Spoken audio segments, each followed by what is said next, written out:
Welcome to the Startup Funding Espresso. I'm Halti Martin, where we talk about how to raise funding and invest in startups and the time it takes to drink an espresso.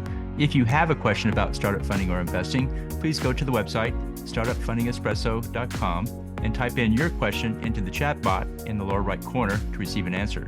I hope you enjoy this episode.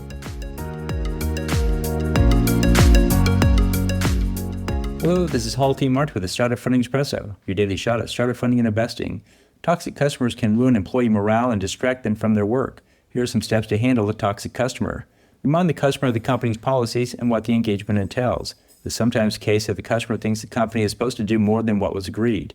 Set the rules of working together so the boundaries are clear. It's often the case that the customer gets caught up in the excitement of the project moving forward that they start to add more features than originally agreed. Say no to project creep and ways of working that are outside the scope of the company. Some customers work 24 hours a day and expect others to do the same. Remind them of your working hours and ask to keep the meetings within those bounds. Some customers miss deadlines and expect the company to make up for it with uncompensated additional work. Remind the customer of the schedule and indicate they must pay an expedite fee or accept a later schedule. And some clients act in a passive-aggressive manner. Keep good records of what was promised and delivered so there's no guilting your employees into doing work uncompensated.